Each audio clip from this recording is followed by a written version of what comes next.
Good evening, I'm Becky Wilcox, and you're watching Insight News TV, your go-to for incisive analysis and breaking stories that matter. Tonight we dive into a geopolitical storm threatening to upend international relations. Sir Keir Starmer faces what some are calling total humiliation as a high-stakes deal over the Chagos Islands teeters on the brink. What does this mean for Britain's global standing? And could this spell a catastrophic security risk for the West? Stay with us for the next 6 minutes as we unravel the twists and turns of this unfolding crisis. Don't forget to like, share and subscribe for unparalleled insights into today's most pressing issues. Sir Keir Starmer's controversial plan to transfer sovereignty of the Chagos Islands to Mauritius is on the edge of collapse. With just 48 hours before Mauritius's newly elected government reviews the deal, the stakes couldn't be higher. Prime Minister Navin Chandra Ramgoolam, who once called the agreement high treason, now demands more time to scrutinise the terms with legal advisers. Will this delay spell disaster for Britain, or is it a calculated move in a geopolitical chess game? Adding fuel to the fire, Starmer's national security advisor Jonathan Powell is scrambling across the Atlantic to convince none other than Donald Trump to hold back from vetoing the deal. But here's the kicker. Trump's incoming administration, influenced by hardline critics like Nigel Farage, sees the deal as a direct threat to US security. Is Britain losing control of the narrative? And worse, could this deal unravel decades of strategic alliances? Back home, Sir Keir's government insists the deal is a win-win, securing rights to the Diego Garcia airbase, a critical military asset, for 99 more years. But here's the catch. No one knows the full details. Why the secrecy?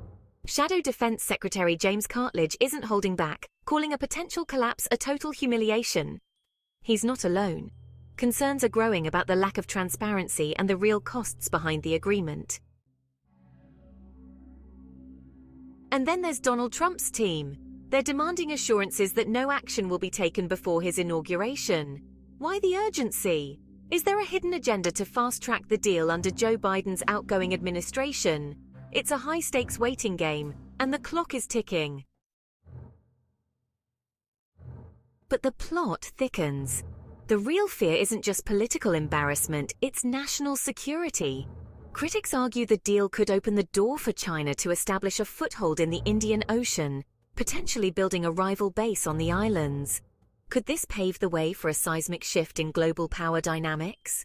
Trump's pick for Secretary of State, Marco Rubio, has already sounded the alarm, calling the agreement a serious threat to US security. If the Chagos Islands are the most important island on the planet for America, as one senior advisor claimed, why is Britain risking it all? Could this lead to a deeper rift between two of the world's closest allies? Let's not forget the human cost behind this geopolitical saga. Thousands of Chagosians were forcibly displaced from their homes in the 1960s and 70s, a shameful chapter in British history. Mauritius argues it was coerced into giving up the islands for independence. Now, decades later, could this deal offer a path toward justice? Or is it simply a facade for power plays between global superpowers? The next 48 hours will define not only Britain's role on the world stage, but also the future of an island chain that has been at the heart of international controversy for decades. What will happen if the deal collapses? Will Trump's veto derail the process entirely? And could this mark a turning point in the balance of power in the Indian Ocean? I'm Becky Wilcox, and this has been Insight News TV. What's your take on this crisis? Will Starmer weather the storm, or is this the beginning of the end for his international credibility? Share your opinions and predictions in the comments below. Don't forget to like, share, and subscribe for more in-depth analysis.